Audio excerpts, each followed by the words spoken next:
Well, hello and welcome to the dulcet tones of Watch What Crappens. I'm Ronnie. That's Ben over there. Hello, Ben. Hi, Ronnie. How's it going? Good. Welcome to the show, everybody. It's Real Housewives of Salt Lake City Day. We're very excited to be here. Go check out our bonus. This week we talk about, diets. We worry about calories, concerts, all the fun stuff like that. And also, we talked to Leah Black on Crappy Hour. Thanks to everybody who joined us for that. That was super fun. This coming Monday is Amazon Live. That's at 4 p.m. Pacific time.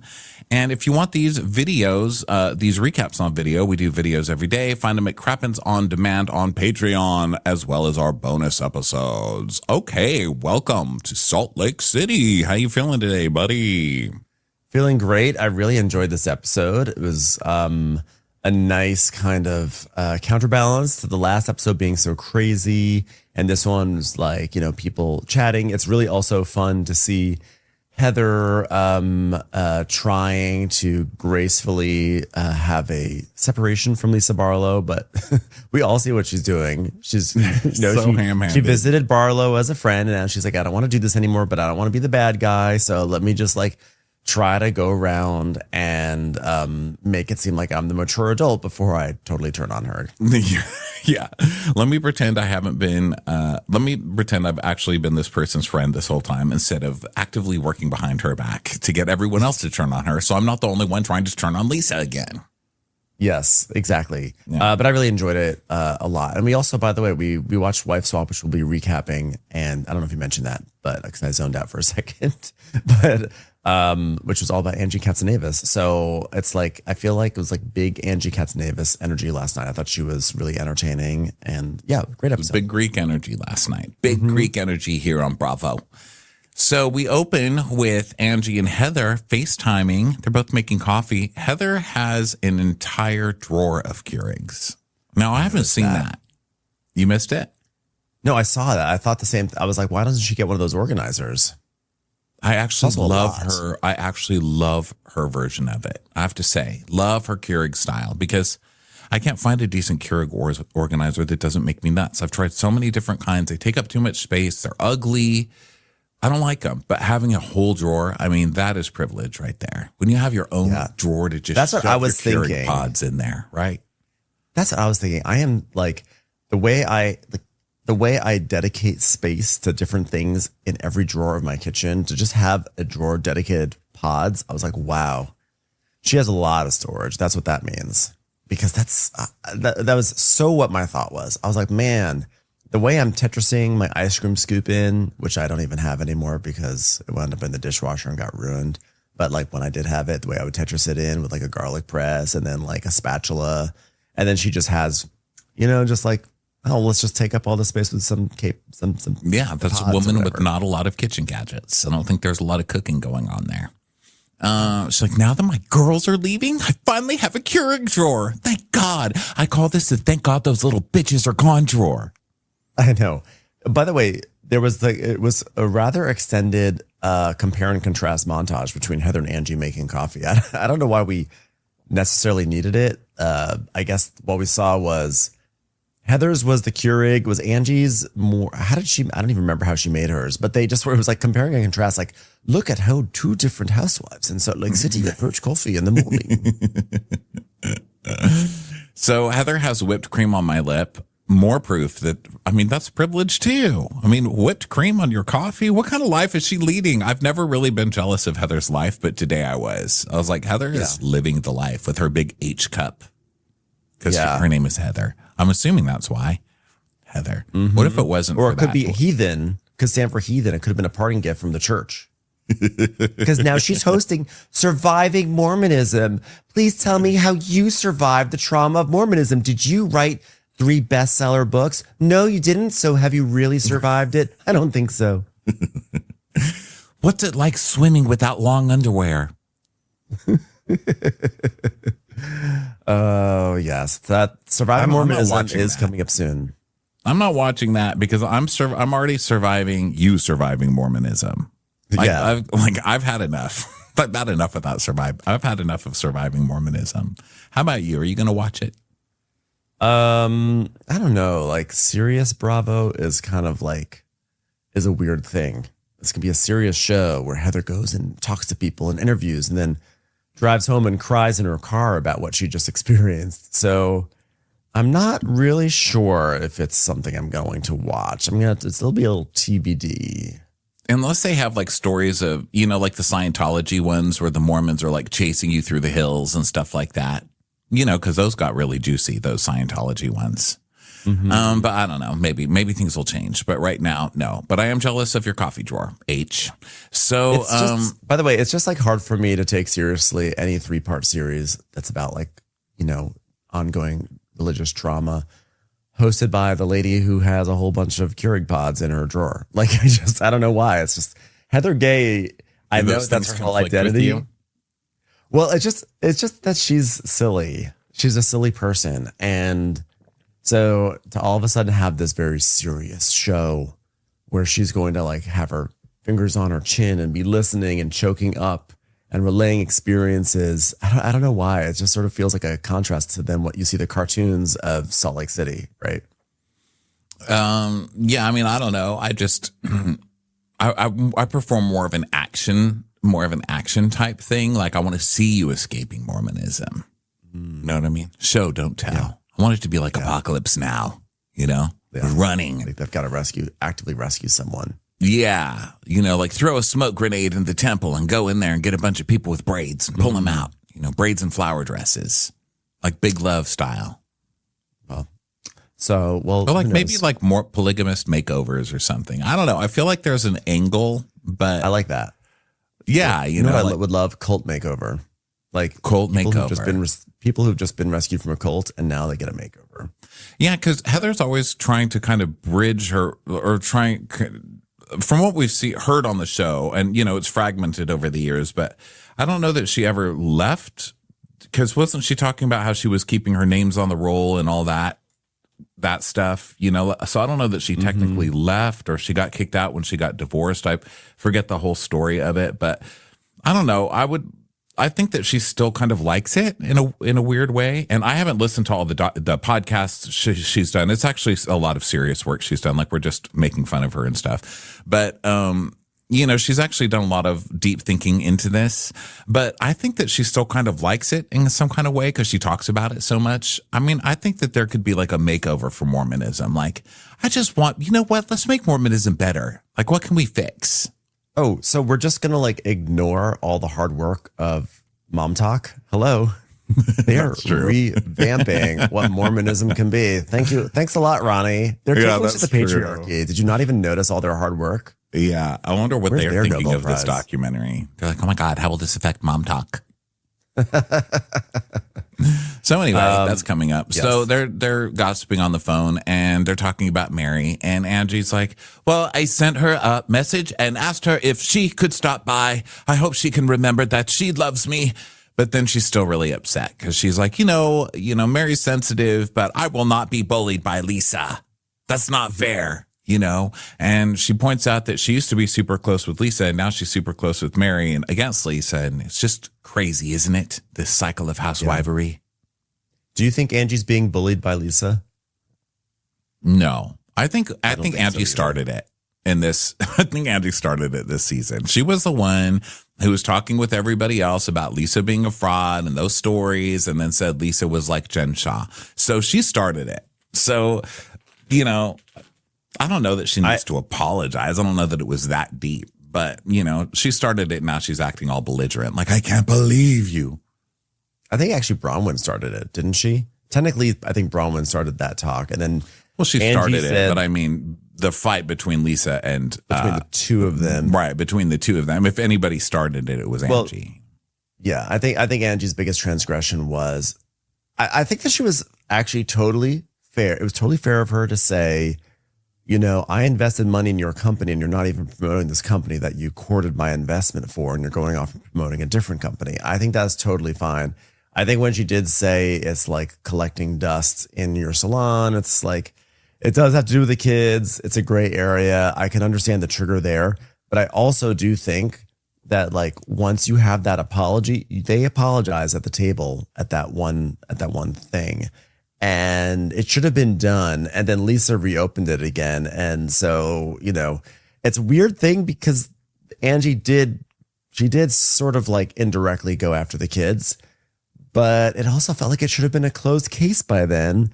So I don't know. I think that Lisa, it should have been done and put in the past. And Lisa decided, you know what? Let me go back in and be petty again.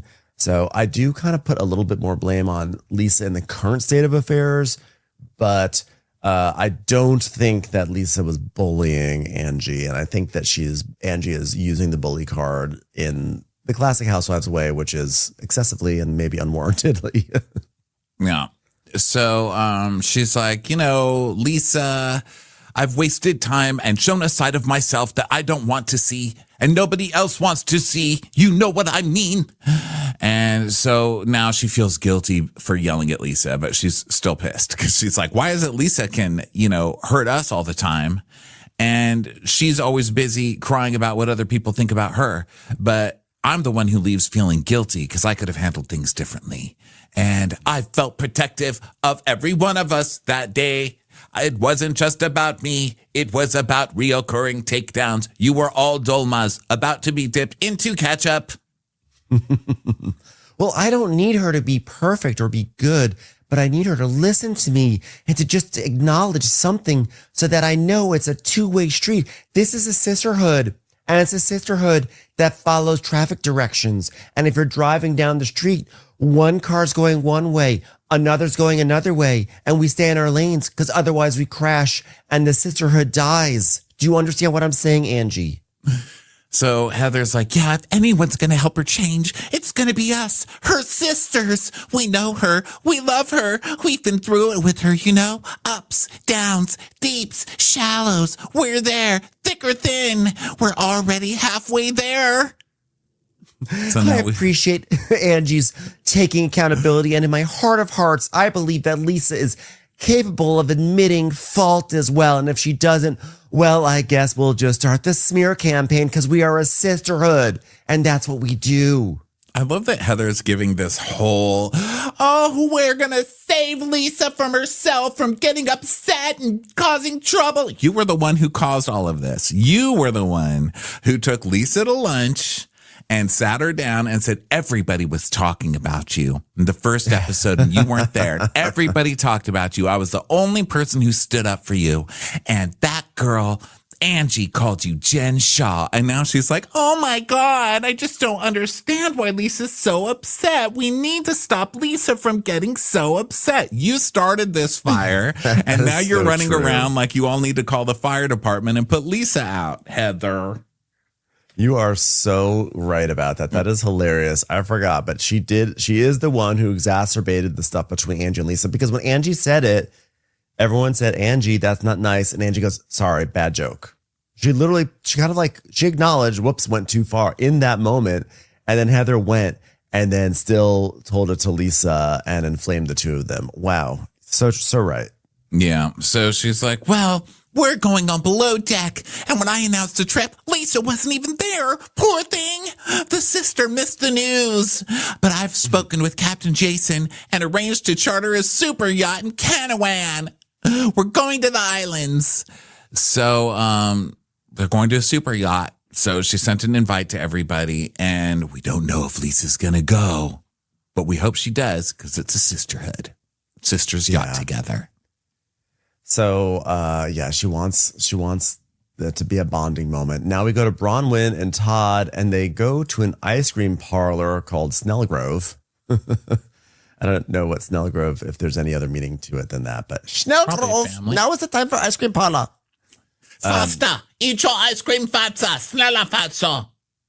These are two people that do not belong in Snellgrove, because Snellgrove has all sorts of painted murals on the walls of children eating ice cream, and there's sort of like general happiness and mirth. And then you got Todd in there, like the angry Winnie the Pooh. You've got Grandpa ice cream. And the girl cosplaying as his granddaughter, like dressed in like a little girl's church dress and a gigantic headband. It's like, oof. Yeah, like a bow. It just they just look. I was like, have they ever eaten ice cream before? Do they even know what they're doing? Like, they just seem so unnatural in this space. Yeah, whenever people accuse you of marrying your grandpa, it's good to just go on ice cream dates in giant headbands. It's just such an odd. They're just such an odd pair of people. Not even that they're odd because of age difference, or I mean, they are. That's something that contributes, but just as people, they're just odd people. You know, which I like. So here we how many ice cream dates do we get between husbands and wives? So I'm into it in bright pink. Yeah, I kind of like, she looked like she should have walked into the ice cream store with one of those giant rainbow lollipops that's the size of a head. Like, it's time for ice cream. I'm Rowan. Like, that's sort of how she looked.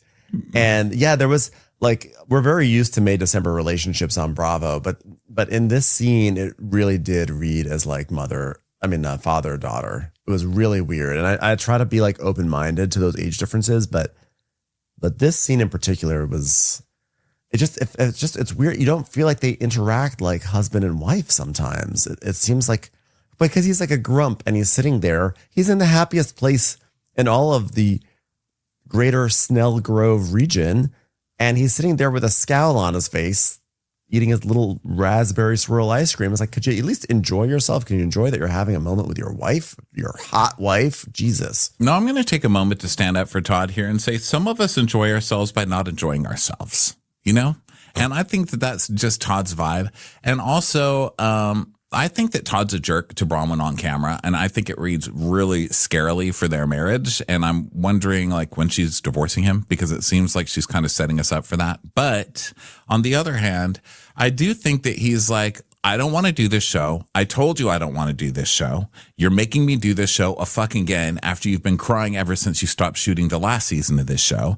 And now I have to come to this show and talk about these women who are torturing you even more.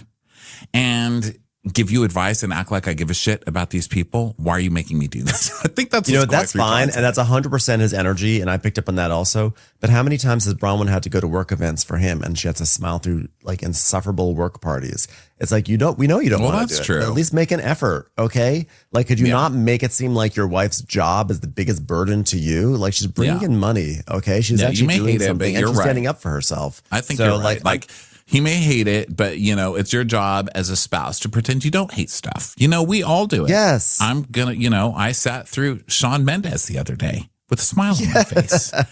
Did I have to get high to do it? Yes, but I did it because that's what you do for people you love, and they come to Crappens shows and sit through that. I know they don't want to sit through that shit, but yeah, you're right. I think that is what you do for love. It's like take it back. Fuck you straight up. Yeah, fuck him. It's time for a commercial. It's time for a Crappens commercial. I enjoyed Todd last season, but I feel like he's exceptionally surly now in a righteous way. Before it was like he was awkward on camera, but I sort of saw something. But like now he's been through it, and now he's being a dick about it. And it's like, you know what? Your wife is allowed to make choices and allowed to do a TV show if she wants. And the only reason why there's any sort of, embarrassment coming to your household right now is because of you. It's like we're sitting here talking about this situation because of your attitude. Yeah. Just enjoy yourself. Enjoy the fact that you're having ice cream. Okay. And then, also, what kind of bugs me about him is that he acts like he's so above the other ladies. He's like, oh, I'm just so above this. Everybody gossiping and nah. But he's not above talking shit about people. He's the meanest husband on here to the other housewives and calls them names and says all kinds of stuff about them. And he also seems to love to gossip about them. So it kind of makes me crazy because it's kind of that attitude of people who are above housewives in general. But then act worse than Real Housewives do in real life, and you're like, oh, really? You're too mature for this show. Then you see them fighting over a football game. We talked about that a million times. But he reminds me of one of those people. Like, you're not better than this, sir. You're not. I've seen no proof that you're better than this. So Bronwyn's doing her whole, I'm just so happy in this relationship. Yeah, it's great. I got myself a whole Sunday, Todd. A whole Sunday. You remember how I did that when we first got together? Oh, but I got this drink because it has a maraschino cherries in it. And I get so mad when I have a dessert. And then you immediately take the cherry off the top. I hate that, which is why I got a cherry. And you're not going to take it off. You took the cherry. How could you do that, Todd? And he just does it. That's actually the most dick thing that he does. She literally states her case for America to be like, aha, now you're locked in. Now it's been stated to the world, so now you cannot take that cherry because the world is watching you. And he takes the cherry anyway, which was dick. But also, Bronwyn, you can ask for more than just one cherry. I just want to put that out there. You guys can get 2 cherries. That way you can each have one. Yeah, make him get a cherry or order him a cherry or sit down and eat the cherry. You know what I mean? Instead of sitting there, leaving it on top and waiting for Todd to eventually get to your cherry, which is going to happen. So I don't know. There's just so many vibes in here that I'm not even sure who to blame, because I get kind of mad watching the both of them. I'm like, neither of you want to be here. You know what I mean? Neither of you want to be here. It's like going to a restaurant you don't want to eat at, and then you sit there miserable the whole time. Like, I drove myself here, I walked myself in here, and I ordered from here. I've just never seen such a miserable scene in an ice cream parlor before. I know I've talked a lot about being on my no carb month, but I was like, do you realize the privilege you have? You're eating ice cream. Now put a smile on your face and enjoy it and go up to the counter and get yourself another cherry. God damn it. Exactly. But you guys can't even enjoy the best things in life. Do you like the cherry? I don't love the cherry. I love the stem because I learned how to tie stems when I worked next to the bowling alley bar as a kid because I used to cook at the snack shop, and the bowling alley bar had a window to the snack shop so we could pass food back and forth. And they were like chain smoking daughters of Ed. Ed was his name. He owned the bar. And they used to show me how to tie cherry stems. And once I finally got it, I don't remember ever feeling that amazing since, actually. Practice. And then I got it. I was like, yes! Do you have to clamp down some of the stem with your teeth or something to hold it in place, and you do the tongue to move it around? How do you do it? Yeah. Crazy.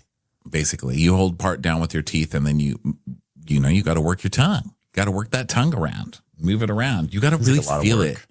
You got to be part of that cherry stem for a while, you guys. It's like acting. Yeah, be one with it. You got to get method with it. So Bronwyn asked Todd how New York was, whatever New York is, and he's like, "I was gone," and she's like, "Okay." And he's always in New York working. Dad? Yeah, he was. Yeah, and he's like, "They were good." And she's like, okay. Todd's parents are still alive. Good for him. I know. I was impressed. Good for them. What are they eating? They must be eating a lot of avocados. We were talking about how healthy avocados were before we started recording today. We even looked it up. Yeah, Ben looked it up. Chat. They're very healthy. I think his parents are on. We even looked it up. We went so far. That's under the conversation we were like, let's Google it. How healthy are avocados for you? And we found out they're super healthy, you guys. So I think Todd's parents are bathing in avocados or something. Yeah. My poor friend AC is allergic to avocados, so she can't even get the health benefits. It's so tragic. It's not fair. So Bronwyn is like, well, Todd, we talked about you that 30 seconds ago. You just ate the cherry. Why would you do that? Why would you eat the cherry? Okay. Well, so did you like the selfie I took yesterday? My outfit for Whitney's? You would have been so proud of me. I mean, I can't even imagine talking to Dom like this. Did you like my selfie? Did you see it? You would have been so proud of me. Did you like it? Huh? I mean, I would definitely say, hey, did you see the selfie I sent you? I picked out a cute outfit. What'd you think? But there's just something about how she's kind of trying to pry out conversation from him that I'm like, have you guys ever talked before? It's just a barrage of things he's not interested in. It's kind of my point. She's like, hey, did you go on the Instagram? Have you been on TikTok? Have you seen my selfie? He's like, no, I don't. What are you talking about? You get a tintype and we'll talk about it. Yeah. She's, well, I don't think I raised my voice one time. I wasn't in any of the chaos, which was fun at this party. And I'm always excited to see where it goes with Lisa, right? And she came in and we were fine. And in fact, she and Angie got really crazy arguing with each other. And then Angie was making some really valid points. And Lisa did she did dig stuff up on us. Remember, she did do that. And she does twist things that people tell her. And she does this threatening thing. And Todd's just she's going on and on about this. And Todd's just staring into his ice cream and just eating it, sort of when they show nature videos of feeding a turtle, and the turtle's always it's always and you always see all the stuff in the turtle's mouth, and you're like, does the turtle like it? And you're not sure whether the turtle likes it or not, but the turtle eats it anyway, and then it's okay, I'm ready for more. That's kind of what Todd's energy is with the ice cream. Yeah, Todd just does not want to hear this shit. He's like, oh my God, here we go again. But Lisa does dig stuff up on people, Todd. She sure does. I'm like, you just did it too, though. Yeah, but she sure does, Todd. And she does twist things, Todd. You know that she does twist things, and she does this threatening, like, don't start with me or I'll ruin you. But I heard Angie say at one point that I'm not going to be bullied by this. Like, I'm going to stand up for myself. I know you don't care about the details. And he's like, at all. I don't care about the details at all. Let me tell you what I care more about than the details of this story. Tiki-talkie. You want me to do an arm dance? What do I have to do to get out of this? Well, do I get a high five? Do I get a high five or something for like not being in the chaos? He's like, well, congratulations and thank you is what you get. I'm like, Todd, you better not be dampening Bronwyn's star, because like we've seen this happen before. This happened with Paige DeSorbo when she was dating Perry and some other people. Like, it happened with Stassi and Patrick. Like, don't, let our Bravo ladies be Bravo ladies. And to the Bravo ladies, don't let these guys tell you how you should act, because this is your career that's going on right now. Well, I don't think he's really telling her how to act, is he? Look, I'm gonna put it this way. We all have that overdramatic friend who's constantly calling us my boyfriend or girlfriend, depending on who it is. Like, my boyfriend is, this way. He's emotionally abusive. He's a jerk. He did this to me. He did that to me. He cheated on me. He did that. And you're like, you have to get out of there. You spend hours on the phone giving this person advice and supporting them and wanting to be there. And what's the first thing they do when they get the chance is go back to that guy. And then they come back like, oh, everything's great. We had a great time. It was so good. We're back together. And you're supposed to be like, woohoo, when's the wedding? At some point you're like, how long do you get to just ruminate on this toxic bullshit and drag me through this toxic bullshit and our family through and cry and moan and this and that? And then you're like, everything's great. We're going on a trip. Isn't that great? Let's talk about Lisa some more. It's like, oh my God. Well, that's a separate thing. I get that's that it's a separate like, issue. What do you mean? Because I agree. I agree with you totally. I think Todd's totally within his rights to say, okay, like I've warned you, Lisa's no good for you. So if you go back, you try to mend things with her, that's fine. But if it falls apart again, I really don't want to hear it. That's fine. I'm just saying that when she's like, did you see? I didn't yell. Wasn't I so good? I didn't yell. I didn't get into the chaos. Wasn't I in good behavior? I'm like, I don't want Bronwyn changing her behavior. Oh, I see. He's Todd. That's what I was saying. Yeah.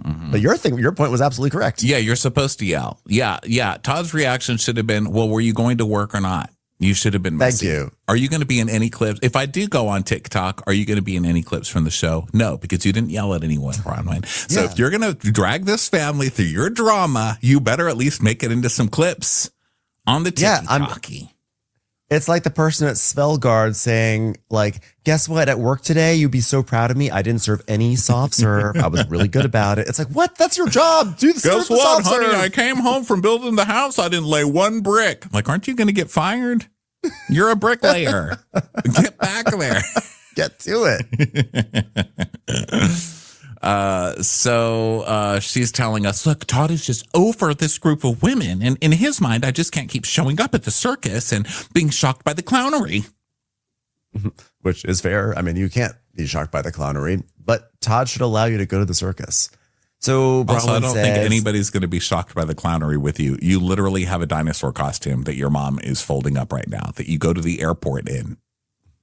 I think it would be more shocking if you went to the circus and then it turns out that like Meg Whitman gave a speech. That would be more shocking because that there's going to be clowns at the circus. So there's nothing shocking about that. It'd be more shocking if the former CEO of eBay made a speech instead.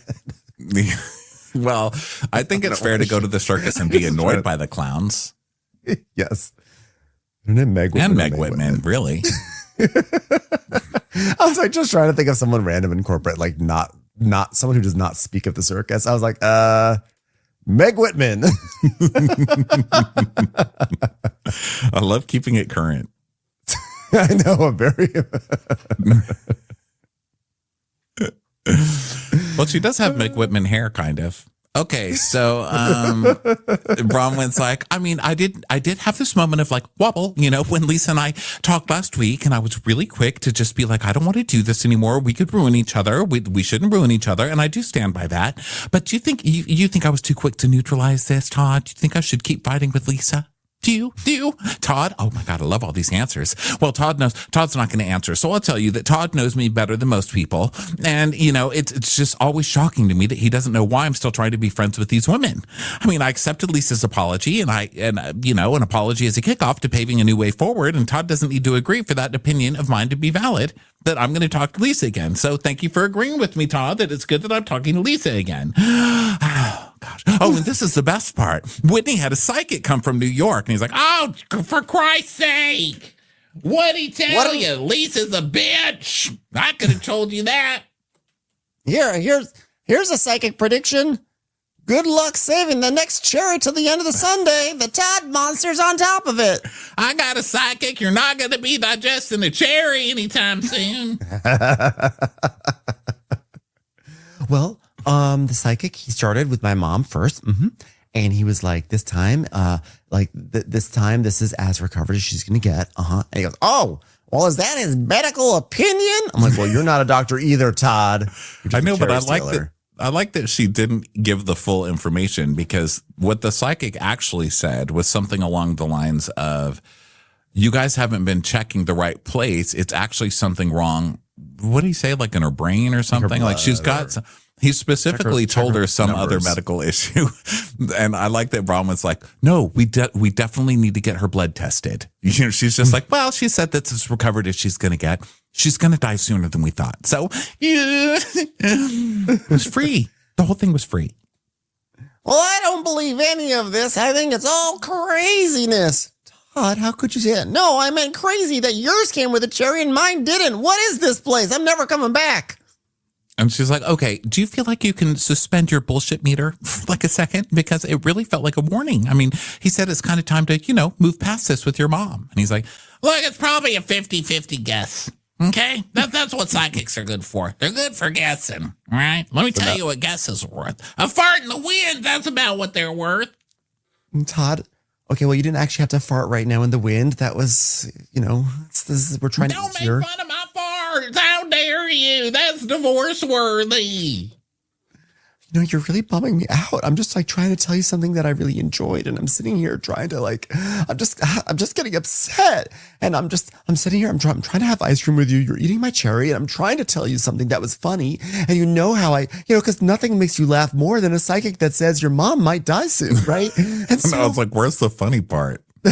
You know how I feel when people misunderstand me, and I shouldn't have to feel misunderstood by you too. I shouldn't have to beg you. I shouldn't have to beg you to think that this is interesting. I shouldn't have to beg you to let you know that Whitney's psychic from New York said something interesting to me at a party when we're all yelling at each other. And he's just like, He doesn't really say anything. He just kind of looks at her and moves his jowls a little bit.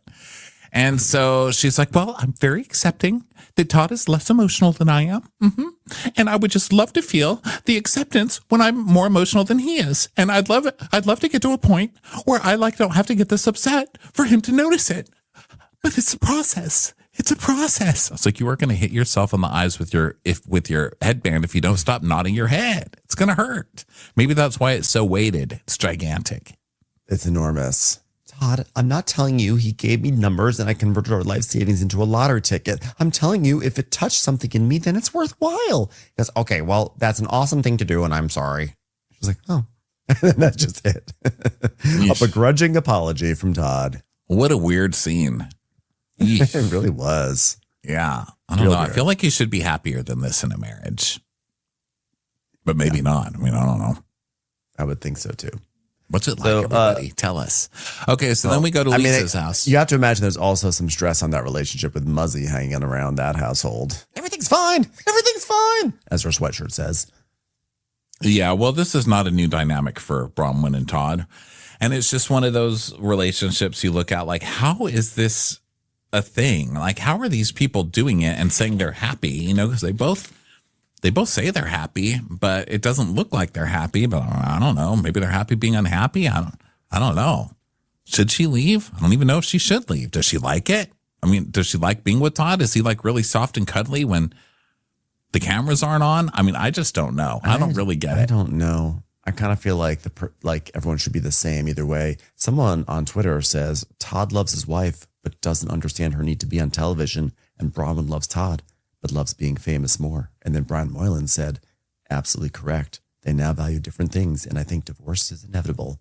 So there, from Brian Moylan, the chairman of the Institute of Housewives. You heard it there first. Well, I can see that. I think that's a problem with a lot of these shows, when one goes off and become famous, because the husband is, it's like especially if they married someone rich, like in this case, she's married to Todd, who's very well known and makes a lot of money. So he was kind of the star in their relationship, and that changed over. And I don't see somebody just being like, oh, you don't like TV? Okay, I'll give all that up. Yeah.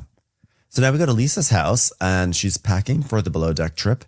And John comes in with some suitcases. She's, oh yeah, hey, remember when we went on that yacht trip and I had like 9 suitcases? And I was like, this is nuts. He's like, yeah, overkill. Where are you guys going in? Kanawan! Yeah, so I think it's like by the Galapagos Islands. And then we see a map that shows that they are nowhere near each other whatsoever. Yeah. And she's like, miles away. There's nothing better than when you get on a boat and it's like, oh, I'm just thinking about a pina colada, and boom, you get a pina colada. Like, it's the best thing ever. So I'm sure this is going to be fun. But, like it's only 3 days, but I'm used to going 7 to 10, but whatever. I'm going with 4 people. So that's how it is, But I wish I had some say on the guest list, because it would be very different. It would be a very different guest list if I had a say. By the way, John, I forgot to tell you, I talked to a psychic. Yeah, at Whitney's party. He brought up he brought up us, and he's like, do you guys feel like you're having a communication problem right now? And John's like, well, maybe he was picking up because I mean, it really resonated when he said you guys are having communication problems. Like, you're not on the same page with things. Lisa interrupting John to find out if they have a communication problem is perfect Lisa Barlow. I wish they just showed that scene. I think it was from last season where John comes in and Lisa's on her phone. He's like, hey, honey, I was wondering if you want dinner. And she's just ignoring him on his phone. Yeah, and maybe we could go over our taxes later. She just ignores him and swipes on him. He tries 5 different things and she never even looks at him once. And he finally just shrugs and walks out of the room. It's perfect. That is their communication. That is it. Yeah. So Lisa is like, yeah, it really resonated with me when he said that you guys are having communication problems. Like you guys are not on the same page with things, It's like, oh, so what? Yeah, so part of me's like, I guess part of that's true. Yeah, there's not a specific catalyst for this.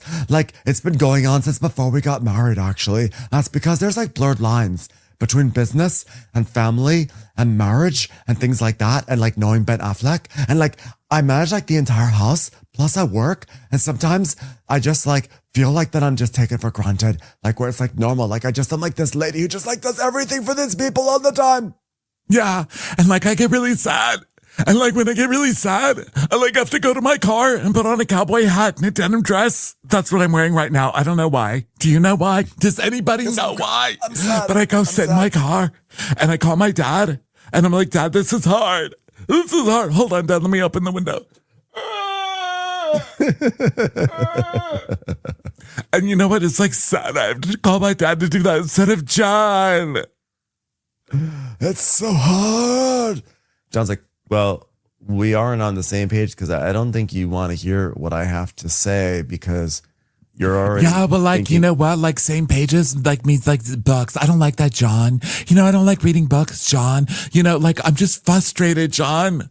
I'm just frustrated. I guess what I want to hear what you have to say, John. I want to hear what you have to say. What's really on my heart is the following sentence. Yeah, I know. That's on my heart too. Me too, John. That's what I'm saying.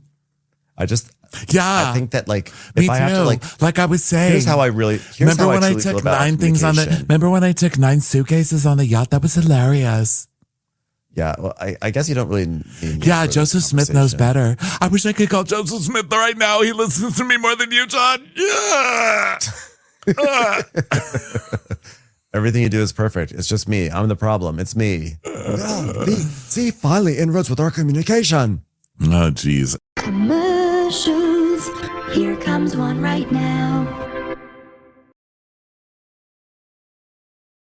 So now we go to Angie's house and Mary's coming over and it's really awkward. Angie's like, hello, Mary. And she's like, hi. Well, guess you decided to open the door for me this time and usually I have to let myself in because you're too busy to get the door. So thank you for getting the door. Well, I brought you your favorite drink, Arizona iced tea, baklava flavor, but they didn't have the one with no sugar. This is like 7 cups of sugar. Don't even drink that for yourself, please. Don't. Just get this away from me. All right, Mary. I want to look at it. You look nice. Disgusting. You look nice. You look almost Greek. You look so nice. Thank you. Do you want water? Do you want a water? No. You want Greek water? No. This is water from Greek. No. Athens water. Spartan water. Listen, I just stopped by to talk. Okay, I don't want your water. I want your liquids. Okay, just talk to me. I don't want liquid things in my mouth before from we do you. that, of course, I had to make a snack. Here's a giant snack for us. Here's a snack. Eat. Do you want the snack? The snack Don't is eat here. snacks. It's a gyro. I don't eat that. I don't want that. Gyro on top of a Hispanic. I don't want to eat that. Tower. No, I'm not going to do it. Fine. I feel like I'm in the principal's office. It's like Principal Zeus is here and he's scolding me. And I know what it feels like because I was a regular. But this time I'm actually feeling a little bit scared. Mary's just looking at her like, ew. Okay, Like with well, then complete I will start. distaste on her face. She's like, ew, why am I even here? It's disgusting. Okay, Mary, I just want to say I am sorry.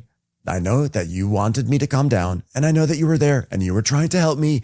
And it's hard for me to allow someone to bully me because I was so bullied by that You're becoming dusty product. that you're becoming the bully on the playground. Okay, That you're becoming. But I'm responding. I'm not bullying her. I'm responding to dusty products in my basement. I was bullied by dusty products. Yeah, but you know what? You get so angry that you can't even focus on getting sugar-free Arizona iced tea, and then you bring people sugar, and I could be dead of diabetes right now because you get so angry that you can't even focus. And then what am I supposed to do if I can't calm you down? Why am I there? And then you're allowing someone to get mad to the point that it's affecting our friendship and my iced tea.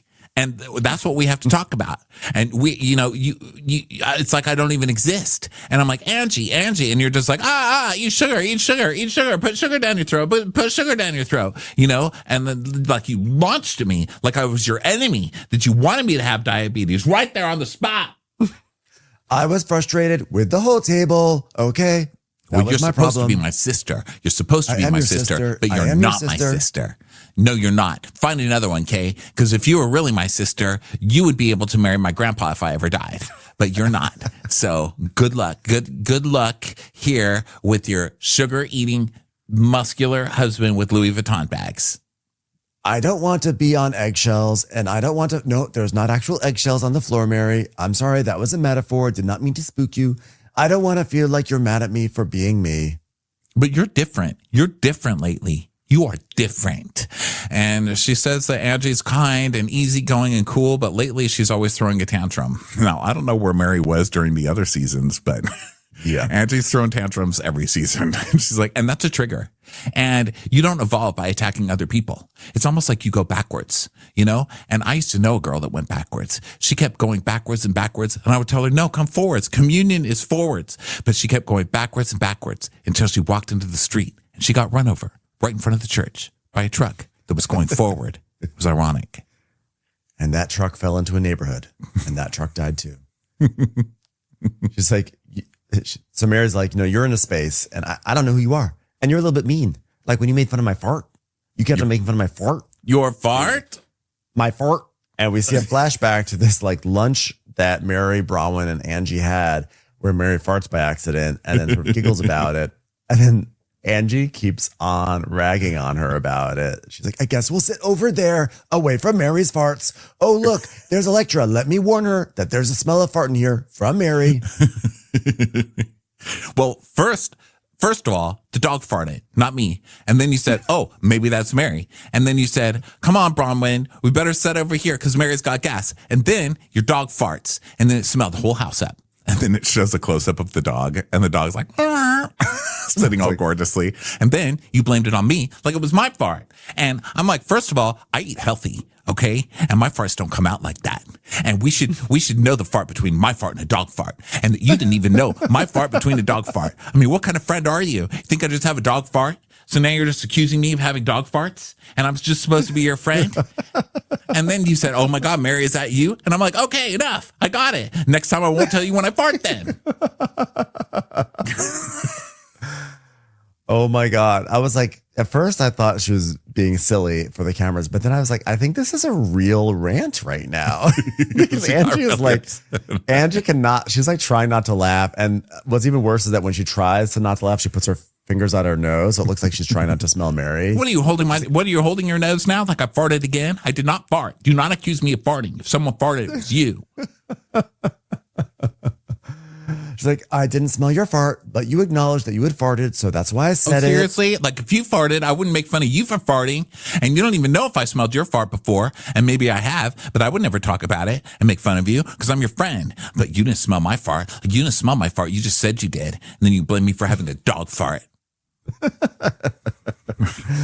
Mary, and she's like, but you said that you farted. I said I have gas. Well, so I said, why don't you sit over there? And she goes, well, I was offended by it. Okay. So then Angie's like, okay, I think we have to end this. So she sort of takes her hand and she goes, I appreciate you. Give me your hand. No, we're not ready. We're not ready. We're not there yet. We're not there yet. I came over here. I almost died of diabetes. I would have had sugar farts then. Then you could have come at me with sugar farts for this sugar Arizona. There will be a day, Mary, when I won't be here to clutch your hand. Instead, there'll be a different lady here gutting a fish in my backyard. So enjoy this moment. Wife swap, 10:30 tonight. And Mary is like, hold on. I don't want to lose you, but you have to understand me too. Okay. I pulled back in certain situations where I feel a level of disrespect or I farted. And finally, I farted around somebody and didn't pull back. And now I have dog farts. So she's like, okay. And so Mary talks about how she doesn't let people in, but when she does let people in, she puts you on a pedestal and she wants the best for you and she wants you to thrive. And then she starts crying and she's like, I don't know why I'm crying. I'm sorry. I didn't do that. That wasn't me. That was Angie's dog. Why are you crying? Your fart was a little stinky. It's kind of making us react. How dare you accuse me of farting? I live my life with a guard up because I've been dogged with gas, lots of gas from a dog gas. There's a difference. I don't have this often, farting, that is, but also friendship. This comes into my life every 20 years. And I get a friend that I love and I feel secure and I feel like I trust you and I can talk to you and I can tell you stuff I don't tell people. And Angie is like, if you want to accuse me of having dog farts again, I will unmemorize you. I will unmemorize you. I like that. I've never heard that threat before. I never heard that either. That was a great. I will unmemorize your existence. Angie's like, I acknowledge you. It's a really lovely moment because Angie's like, I acknowledge you. This is my heart. Like, I've learned from you. I will be better.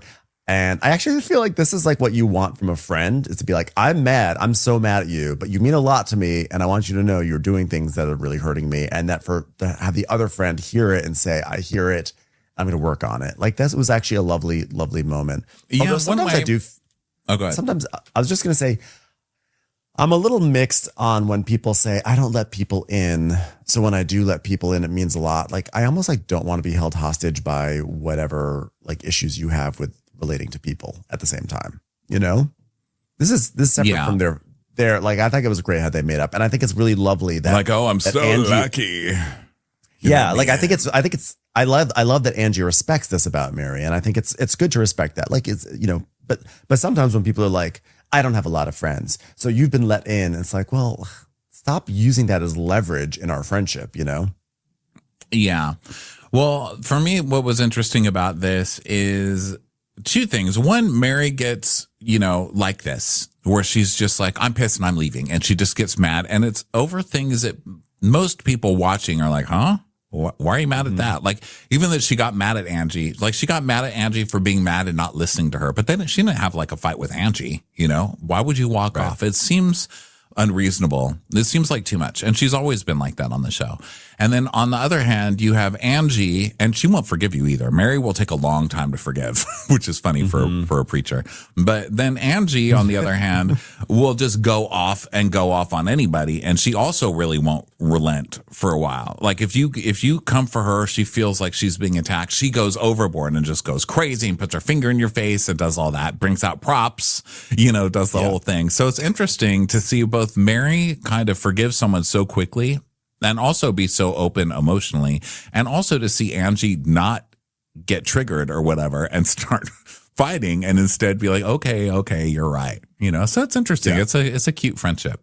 Well, I think that they actually acknowledge that this is a real friendship and that there's something special between them, and it's important to not just treat it as reality show fodder. Like if something is wrong, if something's broken, or if someone's upset, they have to sort of stop everything and be like, okay, we have to listen to each other. And I think that's actually really beautiful. I think the whole audience, we all pick up on it, because like sort of circling back to my thought about how it can be kind of frustrating that like someone's issues in life means that they get to have this thing of like, oh, I don't let a lot of people in, so you've been let in, so now you've got to act a certain way. Can be frustrating, but at the same time, people have issues in their lives and they do have their guards up. So when you have been let in, it is kind of special. So it's nice to see Angie is taking that very seriously. And it means something, because Mary normally, if someone pisses Mary off, she's like, bye. And we've seen it happen a million times. But the fact that she comes back and she lets Angie have it, but then she's like, but I love you and I want you in my life, is a big deal. I think we haven't really seen Mary do that before. Yeah. So now we go over to Heather and Lisa shopping. Sorry I'm late. I've never been here. What is this? Katie Waltman, historical Katie Waltman. I don't know her. Who is that? Is that someone? Yeah, I don't know that. I think that like one time I was like supposed to come here, but like my yacht trip was like 7 to 10 days long. So I just wasn't able to get here in time because I was still on the yacht that was going for 7 to 10 days. Yeah. Yeah. It's nice to come to a shop where people who only bring one suitcase on yachts shop. Yeah. That's nice. Yeah, this is great. A one suitcase, 3-day yacht shop. Yeah. Heather, you know about that because you went on Below Deck before. So this is what it's like when you go on your 3-day charters. Yeah. It's so fun for you. Yeah. So Heather's like, wow, you look fresh and fabulous. Is everything okay, sister? She's like, I'm great. Yeah, so excited. We get to use our passports. We're going on a super yacht. I mean, can I take requests? Like, come on, like, can I bring glam? She's like, no, you cannot bring glam. And then we have a flashback to, what are you talking about? I have glam in Monaco. I have glam in Saint-Tropez. I have glam everywhere I go. Oh my gosh, so you're going to have to help me with my makeup every day, Heather. She's like, well, no, I'll have Whitney help you because this is a sisterhood. And each one of us will pick up a makeup brush and we'll do all of our faces all together as a group because that's what we do for our sisters. I'll pass if Whitney's going to do it. I'll pass. Oh, and then Angie can blow out your hair. Hard pass. You don't trust her with your hair? I don't trust her with anything. I don't trust her with anything. She'll probably hope that my son dies while I get my hair done. Yeah. Well, she's coming on the trip. She's coming on the trip, so you have to be ready, Lisa. Yeah, well, that'll be nice for Angie, since she's never been on a luxury trip like that or on a yacht either. She's never even been on a yacht. Poor Angie. So that'll be cool. It'll be her first experience on a nice boat. Yeah. Well, I'm not gonna haze Angie as much as you two keep hazing each other. I'm sick of her attacks. You know what? She's getting high off of that. She can get high off of it all she wants to. I'm getting a high here just being in. I'm sorry. What's this store again? The whatever this Walmart is. The poor person view. I'm getting high on it. I did not see Angie get high off of your attacks. This is a sisterhood. We are here to support each other. She was crying. She was upset. To me, why is she crying? Like she was poor. Is she crying because she's a mean bitch? Like, why is she crying? Why? Because she doesn't have money in her purse. That's probably why. Like, why does she? Do you think she feels bad about being a mean bitch? Yeah. Lisa, if you can't even understand why she's crying, it's obvious because she opened up the New York Times and did not have a bestseller book like I did. Of course she's crying.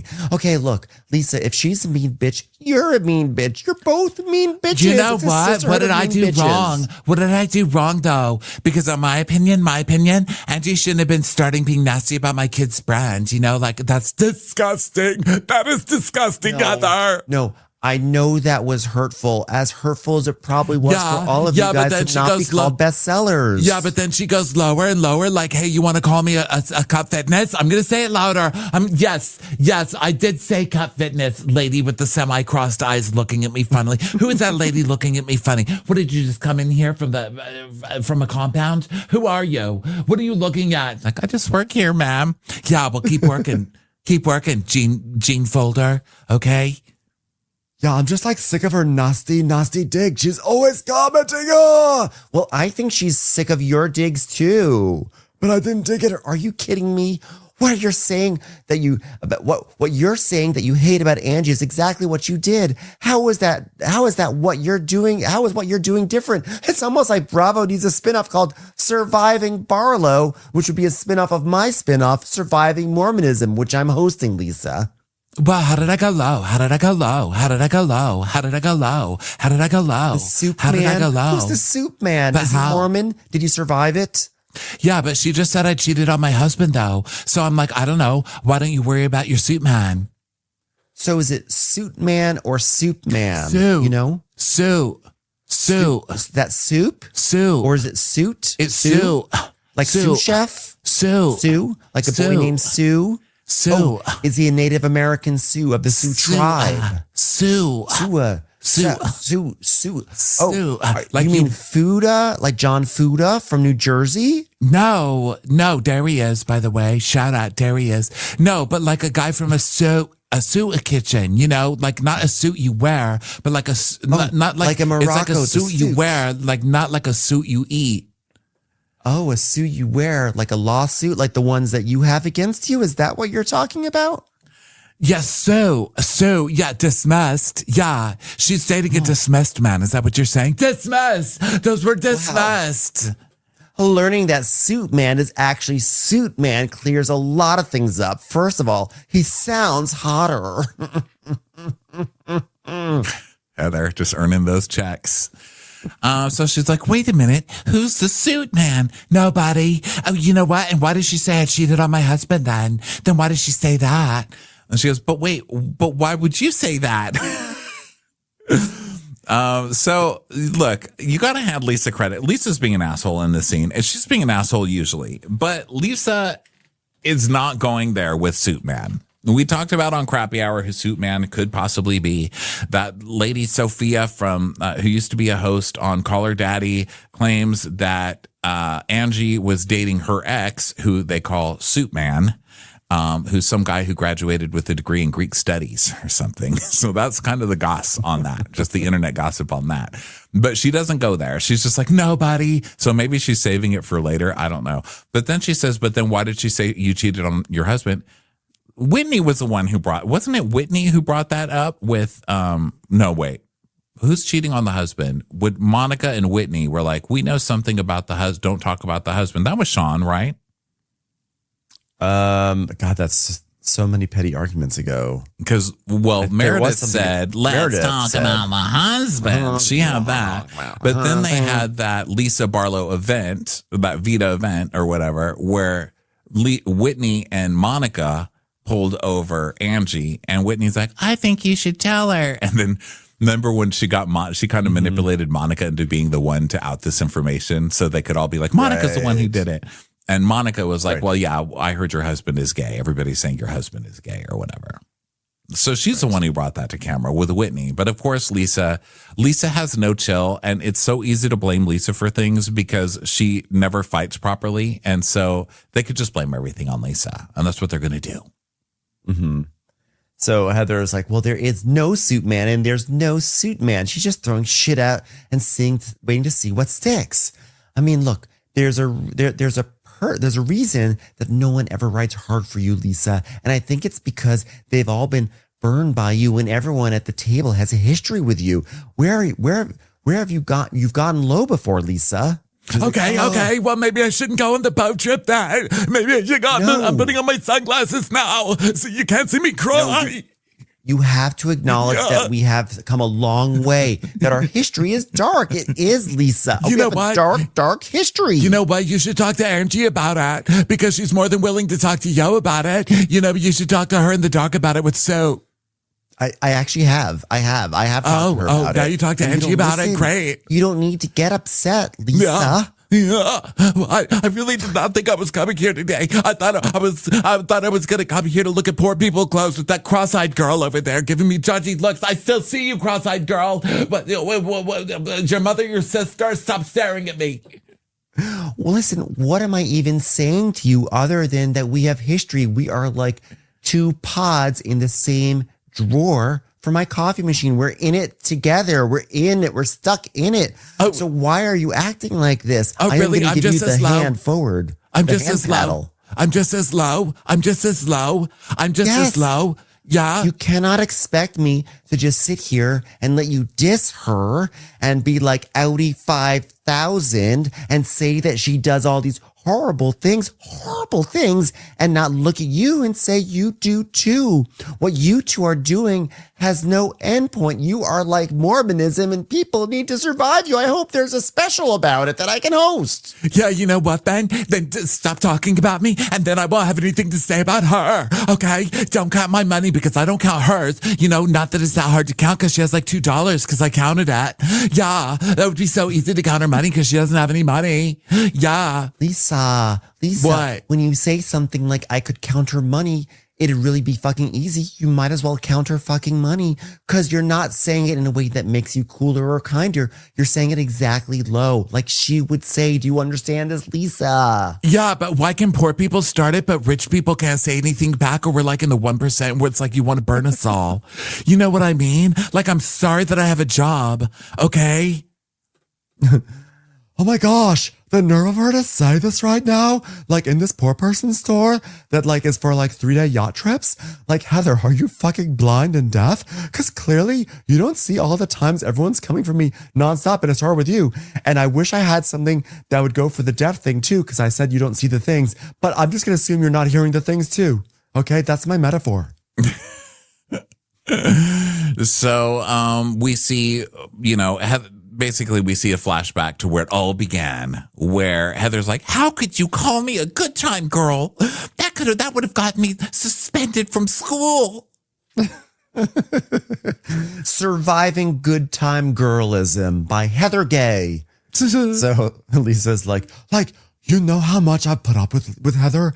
Like, you know, and I'm like, glad I'm like, I could give you your book a title, by the way. Like, this is like bullshit. Yeah, I came up with the title, remember? Because she does have a title called Good Time Girl. You got to be careful. When you make fun of people on these shows, they take it over. Like, Luann took Giovanni, Paige and Hannah took Giggly Squad from Kyle. Yeah, you need to trademark your insults on these shows. You need to be like Dorinda and just run trademarks on everything you say. Yeah. Yeah, don't let those disses fall into the wrong hands. Disses. Yeah, but you know what? She doesn't want anyone to say anything back to her. She does it to Brittany. Oh, wait, no one cares about Brittany, Lisa. Why are you even bringing her up? I mean, you said so many things back to her. She's like, you know what? I didn't say so many nasty things back to her. She called me a cut fitness. And I'm like, you know what? Thank you. Okay. Roll call. I'm here. Yes, cross-eyed salesperson. I said cut fitness again. Okay. That poor 16-year-old girl with the big curly hair, and she's just like looking left and right, like, am I allowed to be here? Am I going to outer darkness by hearing these words? I'm not saying this to hurt you or this poor sweet girl who is sort of my daughter's age, and I almost wish she would get out of the store so I could live my life. But anyway, you know, but I'm not trying to drudge it up. I'm just saying it so that you can see that it's never going to stop unless we acknowledge it. And I say it to you, you know, I want to get this off my chest too, because the most important thing is to have you at peak emotional frustration before we get on the boat and you can't escape. You know what? Like, I'm like sick of being labeled like this. Like, you don't feel bad. Like, I think she needs to take accountability. And I told her, I'm like, I just want to get my kid's product. I was just trying to be that nice that day that I sent my assistant to where Dusty's store built with $2. It was like in the parking lot. It was like under an umbrella. Like, it was like the worst store I've ever seen in my life. Like, there were like a bunch of bald people in there because she like does hair so bad. You know, I was just like trying to be nice. Lisa, you're not going to win. I've already won. I've got the spin-off in the book. You're not going to win. You want to win something. She wants to win something, and you're both losing. I'm trying to move forward with you right now with the stuff that I'm using to bring us backwards. And I'm hoping that this trip will help us bring us all together the way so many of our trips always have traditionally on our show. If there's anything about a Real Housewives of Salt Lake City trip, is that it brings us closer and we emerge more maturely. But like, until you really clear it up or change it, it's never going to go away, Lisa. Oh, God. Lisa's just like, Well, so one thing I have to say. Oh, sorry. No, go ahead. I don't have to say. No, I was about to transition into the next scene, and if if you were about to say something about this scene. I didn't want to stomp on it. No, I was going wanna to do the stomp same on thing. it. Well, I was going to say, if there's one thing that the Real Housewives of Salt Lake City is known for is chaos and hilarity. But if there's one thing it's become really good at are riveting mother-daughter scenes. Because guess what? Here comes another one that I was not expecting. This is worse than I thought it could be. My gosh, this Britney situation is, I have to say, I mean, I'm really judgy on this show, and I get it. Like, I'm judgy and bitchy and mean sometimes and stuff like that. But I do try in my head to give people the benefit of the doubt. And I remember saying last week with Britney, with this whole thing, people coming after, Whitney saying, no, you need to stop dating him for 30 days and prove to your daughter. And I was like, well, but did the daughter even ask for that? Like, is that really the problem? Like, what is the problem? Because it's never really been explained. Britney said in the past, I've chosen men over my daughter. Okay, well, that's a bad enough confession, right? So it's not like I think Britney's so innocent, but wow, it's a lot worse than even I thought it could be. It's actually bad. It's bad and it's sad because what it shows is, I don't have any sympathy for Britney in this situation. She really no, me fucked neither. Up. And I'm not saying you do, but what I will say is that I do feel sad for her as a person because she's kind of a broken person, right? Like what we really do see is that like when that first marriage ended, clearly something like I think she like couldn't deal. She clearly had to like excise that part of her life and just like pour herself into a new life that she's been trying to chase this stuff. But like this lady needs help. She really does. And it's really sad to see someone cause that much damage on her poor daughter because her own shit's kind of broken at the moment. Yeah, I don't even see the like she needs help thing. I look at it as kind of like you can't really help a narcissist sometimes because she doesn't even seem to get it. Like she never really gets it. She can never really explain it. I mean, let's go on with it, for people who actually need a recap of it. But so first of all, I want to say thank God for traumatic parents because they do raise great theater kids. Because this kid, Olivia, is clearly a theater child. I mean, she comes in, she has the charisma of one, she has the outfit of one, and she definitely has the voice of one. She's like, hello, mother. It's like a living room play projected to the balcony, It really is. And by the way, something that is, I think, also worth noting is that this mother-daughter scene that is going to be very riveting and intense is going to play out at sort of like the high top counter on the side of a coffee shop full of like lots of people just on their laptops. It's like, and they will wind up like the daughters, their voices will be raised. There will be tears. And I'm like, I cannot believe you guys are doing it. You're not even sitting at a proper table. Like they're sitting at that little side thing, like, which you is guys so couldn't even get a table. Like, oh my gosh. So it seems okay at first. They hug. It's nice. And Brittany well, is saying, not really, because the kid walks in and she's like, hello, mother. And she's like, oh, hi. Hug? You want a hug? She's like, okay. So she lets her hug her. Well, meaning it starts off nicer than where it ends. There are smiles that are present. So Brittany is explaining that her reading with Terrence was like prophetic. It made her realize that she needs to step back from her romantic relationship to focus on what's really important, which is her daughter. Is that prophetic, or is it just that's not what a prophecy is. The most recent person to tell you that? Or is it just something that's obvious and happening in current times? Even Whitney could tell you to do that. She did, but you didn't notice because you were distracted by the pain you were inflicting on yourself by stroking a cactus. So Brittany's like, well, so honey, I got you a steamer. Do you get it? No. I was like, a steamer? No. And she's like, what? You know what I'm talking about? No. No, I don't know what a steamer is, mother. Remember when you were 4? You threw that tantrum and you said, I didn't get any coffee. But like, really? Because like I used to buy steamers. Remember? And that's why you call it coffee. Remember that, honey? You don't remember this? Mom, okay, I was 4. I was 4. Don't worry, I videotaped the whole thing. Because you know math. I know you love math too. Remember the video I sent you about your math test? Oh God, here it is. Oh, I can't find it, honey. It's in here somewhere. So she's like, well, we were in Starbucks and you would kick and you would scream. And I'm not kidding you, screaming at the top of your lungs, I want coffee. And everyone would look at me like, what kind of mother are you? You give your child coffee? So no, I didn't get you coffee. I would get you steamers instead. That was, still don't get it, huh? Don't remember? Nope. Still don't remember. That's pretty funny though, Mom. Funny story. Yeah, that was. This is all.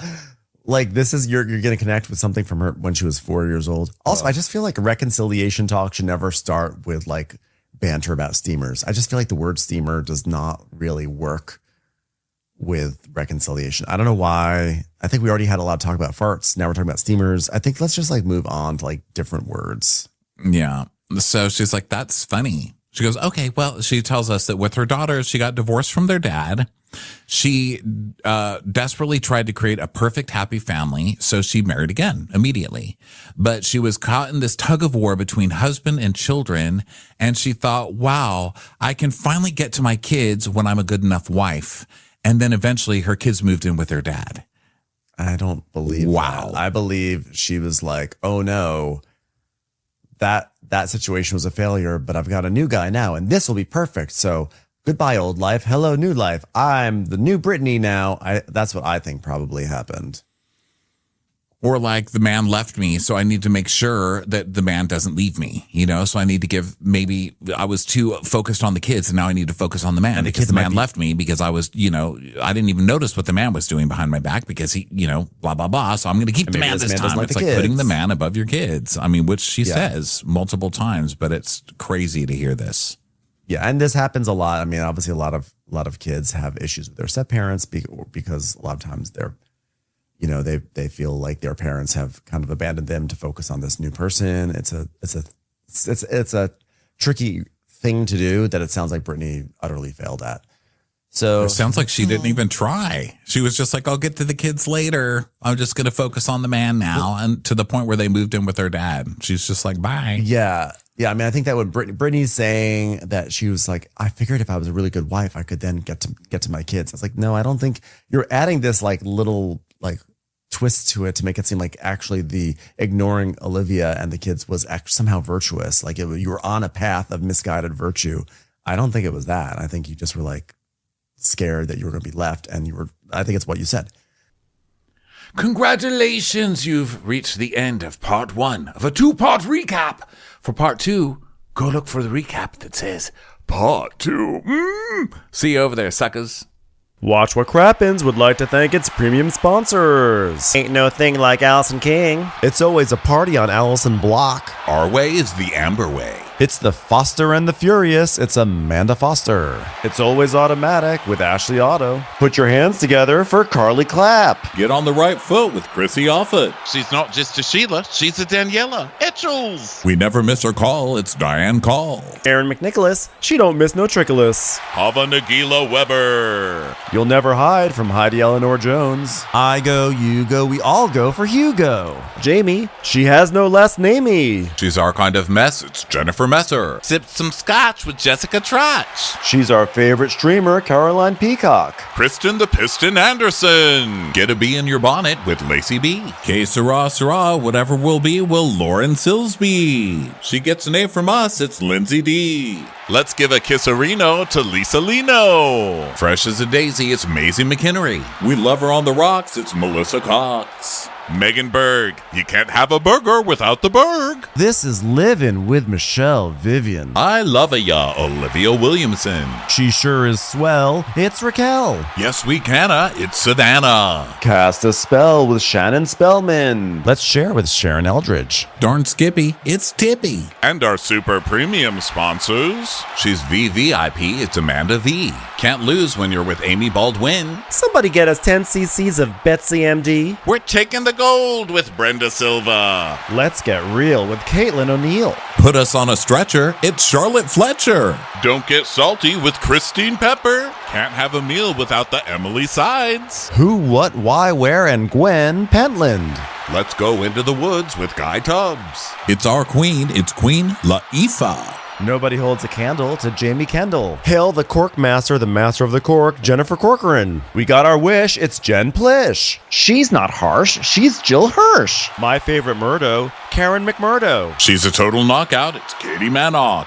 We love him madly, it's Kyle Pod Shadley. In the study with a candlestick, it's Leslie Peacock. Gee, it's Lisa H. We're Ride or Die for Lisa Ryder Barron.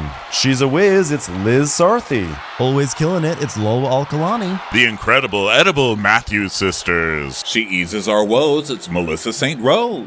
There's a chance of meatballs. It's Rebecca Cloud. Maximum love for Sandy Maximoska. She's the queen bee, it's Sarah Lemke. We cannot tell a lie. It's Sarah Telefson. Shannon, out of a cannon, Anthony. Please don't stop, it's Soli and Pop. Let's take off with Tamla Plain. We're obsessed all with Tessa V. She ain't no shrinking Violet Kuchar. We love you guys.